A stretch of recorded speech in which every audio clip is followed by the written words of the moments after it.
ফ্রান্সের এই অভিশপ্ত জীবন থেকে এখন আমি একেবারেই বিরক্ত। একদিকে চাকচিক্য লাইফ, আরেকদিকে এ যেন একদম মরুভূমি। আমার মনে হয় একটা সমুদ্র, যে সমুদ্রের বিশাল ঢেউয়ের মাঝে আমি শুধু একা, যে রাস্তাগুলো শুধু আমার একাই পার করতে হবে কোনো নৌকা ছাড়া। নৌকা আছে তো বৈঠা নাই, জীবন এভাবেই চলছে। তো আমি প্রায় 10 দিনের মতো ইউটিউবে একদম গায়েব ছিলাম। ইউটিউবে না, এনি সোশ্যাল মিডিয়া কোথাও আমি ছিলাম না। কারণ আমার উপরে এত বড় বিপদ আসছিল, সেই বিপদের কথাই আর কি বলবো। না সম্পূর্ণ তোমাদের সাথে বলতে পারবো, না সব কিছু শেয়ার করতে পারবো। এই যে দেখতেই পাচ্ছ কি সুন্দর জীবন, আসলে এরকম ফটো ফ্রেম এবং সুন্দর লাইফের পিছনে রয়েছে অনেক বড় কঠিন বাস্তবতা। এই বাস্তবতা যেন আমাকে একদম দিনে দিনে শেষ করে ফেলতেছে। আমি আর পারতেছি না, হাঁপিয়ে উঠেছি এই লাইফ থেকে। দেখতেই পাচ্ছ এগুলো সম্পূর্ণ হসপিটালের ভিডিও, এবং হসপিটালে ছিলাম বাচ্চাকে নিয়ে। এই বাচ্চা 5 মাস পার হয়ে 6 মাসে পড়েছে। এই বাচ্চাকে নিয়ে আমার যে একটা সাফারিং, তার মধ্যে বাসায় আরও 3টা বেবি, যাদের খাবার দাবারের কোনো কিছুই তারা নিজেরা জানে না। আসসালামু আলাইকুম আমার আপুরা ভাইয়া, ওয়েলকাম টু মাই চ্যানেল। আমি সুমাইয়া সুমু, ফ্রান্স ব্লগার সুমু থেকে। অনেক দিন পরে তোমাদের সাথে দেখা এবং কথা বলার জন্য আমার আজকের এই ব্লগটি। দেখতেই পাচ্ছ ব্লগটি শুরু করেছি একদম হসপিটালের ভিডিও দিয়ে। হসপিটালে ছিলাম প্রায় অনেক দিন ভর্তি বাচ্চাকে নিয়ে। বাচ্চা এতটাই অসুস্থ ছিল, মাথার মধ্যে ফ্র্যাকচার হয়েছে, ইন্টারনাল ব্লিডিং। বাচ্চাটা আমার এতটাই ছোট যে তাকে না ডাক্তাররা কোনো মেডিসিন দিতে পারবে, নাই কোনো থেরাপি। এইটা হয়তো আল্লাহ তাআলা নিজে নিজে যদি কখনো ঠিক করে, ঠিক হয়ে যাবে। তো আমি কখনোই ভাবি নাই আমার নিজের বাচ্চাকে নিয়ে আমার এতটা কষ্ট করতে হবে, কারণ আমার বাচ্চারা আমার কাছে সবসময় এতটা যত্নেই আমি রাখি। আমার নিজের কোনো হাল নমুনা আমি আগে দেখি না, আমার বাচ্চাদের হাল নমুনা আগে। সব কিছু পারফেক্টলি আমার বাচ্চাদের জন্য আগে করি আমি। এই যে দেখতেই পাচ্ছ আমার এই ছোট বেবিটা, এই বেবির কিন্তু কোনো কিছুই আমি আজ পর্যন্ত আমার ইউটিউব চ্যানেলে শেয়ার করি নাই। ও হচ্ছে আমার একদম ছোট মেয়ে, ওর বয়স 6 মাস। এই 6 মাস বয়সে ও এমন একটা আঘাত পেয়েছে মাথার মধ্যে, যেহেতু ওর ছোট ছোট ভাই বোন আছে আরও, এবং তারা সবসময় ওকে কোলে নিতে চায়। কোলে নিতে গিয়েই এক এক ধরনের ওকে ব্যথা দিয়ে ফেলে। তো সেই ব্যথাটাই এবার অনেক বেশি বড় ব্যথা পেয়েছে, যেই ব্যথার কারণে ওর মাথার মধ্যে ফ্র্যাকচার হয়েছে, ভিতরে চুল পরিমাণ ফ্র্যাকচার, এবং ইন্টারনাল ব্লিডিং হয়েছে। তো তোমরা সবাই আসলে অনেকেই আমাকে কমেন্টে বলেছো, আপু কেন তুমি ভিডিও দিচ্ছ না, কোথায় আছো, কি অবস্থা। আসলে আপুরা তোমাদের অনেক অনেক ভালোবাসা এবং অনেক অনেক আপুদের কমেন্টের কারণেই আবার নতুন করে ভিডিও দেওয়ার অনুপ্রেরণা পেয়েছি। না হয় জানো না, আমি এই হসপিটালে থেকে আমার মনে হয়েছিল যে আমি এই ইউটিউবের লাইফ থেকে একদম চলে যাব। আমার পক্ষে সম্ভব না এই অভিশপ্ত জীবন নিয়ে আর চলা। ফ্রান্সের জীবনটা আমার কাছে এখন একদম মনে হয় যে আমার এই এত সুন্দর ভবিষ্যতের দরকার নেই। আমার বাচ্চারা বেঁচে থাকলেই হবে। আমার এত ভালো পড়ালেখার দরকার নেই, আমার এত ভালো সোসাইটির দরকার নেই, কিচ্ছু দরকার নেই। আমার দরকার আমি এখন এই বাচ্চাদেরকে নিয়ে দেশে চলে যাব এবং আমার বাচ্চাদেরকে দেশে বড় করব, ফ্যামিলির সাথে থাকবো। আমার ভিতরে যে কি একটা ঢেউ চলতেছে আমার এই বাচ্চা ব্যথা পাওয়ার পর থেকে। দেখতেই পাচ্ছ যে বাচ্চার দেখো মাথার মধ্যে বিভিন্ন রকমের ওরা ট্রিটমেন্ট করছে, বিভিন্ন রকমের ওদের যে জিনিসগুলো লাগানো থাকে, আমি জানি না এক্স্যাক্টলি এগুলোর নাম কি, সেগুলো লাগিয়ে রাখছে ছোট বাচ্চার বুকের মধ্যে। তো আমার এই বাচ্চাকে আমি যে পরিমাণে কষ্ট করতে দেখছি, আমার মনে হয়েছে আমার কলিজা ছিঁড়ে গেছে। ওর উপরে কোনো রকম ব্যথা না গিয়ে যদি আমার উপরে যাইতো, এমন মনে হয়েছে। তো আমার বাচ্চার ব্যাপারে আমি কি আর বলবো, আমি কিন্তু মা হয়ে পারিনি এই জিনিসগুলো ভিডিও করতে। যদি তোমরা দেখতা, তোমরা নিজেদের চোখেও কিন্তু পানি রাখতে পারতা না। আর এই যে দেখো হসপিটালের একটা রুমে, এই 3টাকে হসপিটালের রুমে রেখে দিয়ে ওরা এখানে খেলাধুলা করতেছে। ওদিকে আমি ছোট বাচ্চাটাকে নিয়ে স্ট্রাগল করতেছি। ওর বাবা যদিও ওদের সাথেই ছিল, কিন্তু আসলে মার জায়গা তো আর কেউ নিতে পারে না। বাবা যতই করুক না কেন, মার মতো তো আর কেউ খেয়াল করতে পারে না। এই যে ছোট ছোট বাচ্চা, এদের কারোই কিন্তু এখনও নিজের হাতে তুলে ভাত খাওয়ার মতো অ্যাবিলিটি হয়নি। বড় মেয়েটা খায়, কিন্তু তারপরেও খেতে পারে না ঠিক মতো।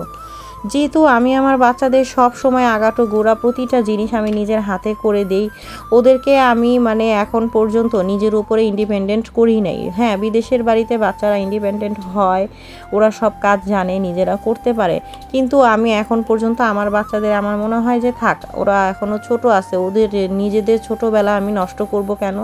এত ছোটোবেলায় আমি ম্যাচিওর করতে চাই নাই। তো এখন আমার মনে হইতেছে এইটাই আমার জীবনে অনেক বড় ভুল হয়েছে, কারণ একটা বিপদ আপদ হইলে আমার কিন্তু সব জায়গায় থাকতে হয়। আমার শরীরটা একটা হইলে কি হয়েছে, দুই পাশেই থাকতে হয়, ঘরে এবং বাইরে দুই জায়গায় আমাকে সমান তালে চলতে হয়। এখানে দেখো বাচ্চাদেরকে এই যে এই রুমটার মধ্যে হসপিটালে কীরকম সুযোগ সুবিধা দিয়ে দিয়েছে যে হসপিটালের মধ্যেই অন্য বাচ্চারা যদি থাকে তারা এখানে খেলবে আর মা আরেকটা বাচ্চা নিয়ে থাকতে পারবে। কিন্তু সেটা শুধু দিনের বেলার জন্য, কিন্তু রাতের বেলা তো বাচ্চাদের দরকার, তারপর বাচ্চাদের খাবার দাবারের জন্য মাকে দরকার, সব কিছুর জন্য মাকে দরকার। আর ওদিকে ছোট বাচ্চাটাকেও আমার প্রয়োজন। আমি কি করব, মানে আমার মনে হয়েছে এবার, মানে আমি এর আগেও অনেকবার হসপিটালের লাইফ ফেস করছি, বাট এবার মনে হয়েছে যে একদম আমার এই ফ্রান্সের লাইফটা আমার জন্য একদম মোটেও সুইটেবল না, মোটেও আমার জন্য এই ফ্রান্সের লাইফের দরকার নাই। তো বাচ্চারা এখানে খেলতেছিল, দেখতেই পাচ্ছ, বাচ্চাদের সাথে আমিও একটু সময় দিতেছি, কারণ ওরা হচ্ছে লং টাইম আমার সাথে আলাদা। আমি ছোট বেবিকে নিয়ে সম্পূর্ণ আমি আলাদাভাবে হসপিটালে থাকতেছি, আর এইদিকে ওরা বাচ্চারা হচ্ছে বাবার সাথে থাকে। তো একটু সময় যখন আমার কাছে হসপিটালে আসতো, এখানে ওদের রুমের মধ্যে নিয়ে একটু খেলতাম, ওদেরকে সময় দিতাম।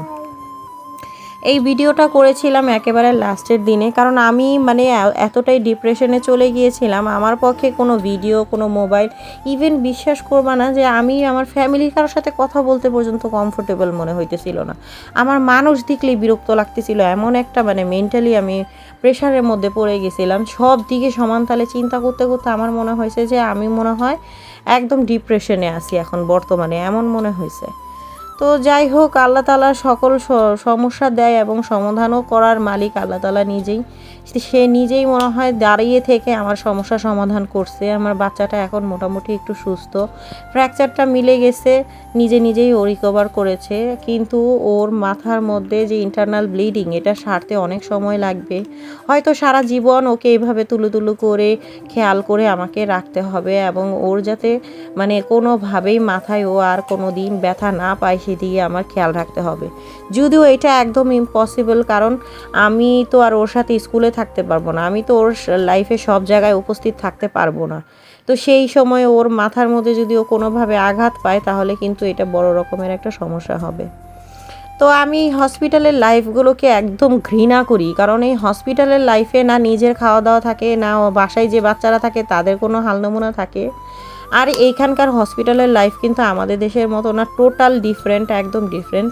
এখানকার হসপিটালের লাইফকে আমার একদম মানে মনে হয় যে পৃথিবী উল্টায় যাক, আমি এর থেকে বড় বিপদে পড়ি না কেন, কিন্তু হসপিটালের লাইফে যাতে আমার কোনো দিন যেতে না হয় এমন মনে হয় আমার কাছে। কারণ আমার একদম মানে আমি বিরক্ত হয়ে গেছি এই এত বছরে ফ্রান্সে থাকা সত্ত্বেও। আমার কাছে মনে হয় যে আমি একদম একদম পানির মধ্যে পড়ে আছি, আমার কাছে যেটা মনে হয় পানির মধ্যে পড়ে আছি, এবং এই নৌকা ছাড়া আমি একটা খালি জায়গায় পানির মাঝে হচ্ছে আমি, আর চারোদিকে পানি। আমার কাছে এমন মনে হয় যখন আমি হসপিটালে থাকি। তো দেখতেই পাচ্ছ বাচ্চারা কিন্তু খেলনা পেয়ে খুব খুশি, কিন্তু আমি এদিকে টেনশনে ছোট বাচ্চাটাকে রুমে রেখে আসছি, আর ওরা হচ্ছে খেলনা দিয়ে খেলতেছে, ওদের সাথে আমিও একটু খেলতেছি, কিন্তু ঠিক মতো কনসেন্ট্রেট করতে পারতেছি না কোনো কিছুতেই। তারপর একটু টুকটাক ভিডিও করে নিলাম ওদের সাথে, ওদের খেলনাগুলো, কারণ আমার বাচ্চারা কিন্তু এই ব্লগগুলো আমার বাচ্চারাও দেখে, ওদের জন্যই ওদের সাথে একটু টুকটাক ভিডিও করলাম। আর ব্লগ দিতে না একেবারেই এখন আর মন চায় না, কারণ আমি এতটা বেশি কষ্টের মধ্যে আছি যে কি বলবো, মানসিকভাবে, শারীরিকভাবে, সকলভাবে আমি কষ্টের মধ্যে আছি। আমার কষ্টের কথা আর আমি না পারি সইতে, না পারি বলতে, এমন একটা অবস্থা। তো এই যে এখন কিন্তু প্রায় অনেক সময় বাচ্চাদের সাথে সময় কাটানো হয়েছে, এখন আমি চলে যাব ছোট বেবিটার কাছে। ওর বাবা আবার এই বেবিদেরকে নিয়ে বাসায় চলে যাবে। সব কিছু খেলাধুলা শেষে আমি আবার সব কিছু গুছিয়ে রেখে দিলাম, যাতে হসপিটালের কেউ বলতে না পারে যে কেমন কালচারের মানুষ আসলো, সব এলোমেলো করে রেখে চলে গেল। আমি কখনোই কোথাও গেলে এই কাজটা কখনোই করি না। বাচ্চাদেরকেও প্রায় আমি সব কিছু এই গুছানোর জিনিসটা আমি ওদেরকে বলি যে যেটা যেখান থেকে নিছেও সেটা সেখানে রেখে একদম যেভাবে ছিল ওইভাবে পা পারফেক্টভাবে করে রেখে আসতে হবে, যাতে কেউ কখনো বলতে না পারে আরে বাংলাদেশি আসছিল, সে তাদের আসলে কালচার এমন। এই কথাটা অনেক জায়গায় আমি শুনি, এই জন্য আমি খুবই ভয় পাই যাতে কেউ আমার দেশ নিয়ে কথা না বলতে পারে, আমার কালচার নিয়ে কথা না বলতে পারে। এই জন্য আমি বাচ্চাদেরকে বলছি সব খেলাধুলা শেষে যেই জিনিসগুলো যেখানে আছে সেখানে রেখে দিবা, কোনো জিনিসের যাতে একটা জিনিসও কমতি না হয়। আর এগুলো নেওয়া তো দূরের কথা, যেগুলো যেখানে আছে সেগুলো আগে সব ভালো করে গুছিয়ে রাখো। তো মোটামুটি আমার বাচ্চা কিন্তু এখন একটু সুস্থ। আশা করি তোমরা আমার ভিডিওর মাধ্যমে আমার বাচ্চার খোঁজ খবর পেয়ে যাবা। সবার কাছে হাম্বল রিকোয়েস্ট, যারা যারা আমার এই ভিডিওতে একদম শুরু থেকে শেষ পর্যন্ত ছিলা, অবশ্যই তোমরা আমার বাচ্চার জন্য দোয়া করবা। আমার আজকের কোনো তোমাদের কাছে লাইক সাবস্ক্রাইব নিয়ে কোনো কথা নাই, ভালো লাগলে ভিডিও অবশ্যই সে লাইক এমনিই দিবে, কিন্তু আমি তোমাদের কাছে এতটুকু রিকোয়েস্ট করব যে আমার ছোট্ট বেবিটার জন্য সবাই দোয়া করবা, যাতে আমি খুব তাড়াতাড়ি এই নর্মাল লাইফে চলে আসতে পারি। কারণ ওকে নিয়ে আমি একদম মানে একটা অন্য লাইফে এখন বর্তমানে আছি। তো সবাই আমার ছোট্ট বেবির সাথে সাথে আমার অন্যান্য বাচ্চাদের জন্য দোয়া করবা। দেখা হবে তোমাদের সাথে অন্য কোনো ব্লগে। আজকের মতো এখানেই আমি বিদায় নিচ্ছি।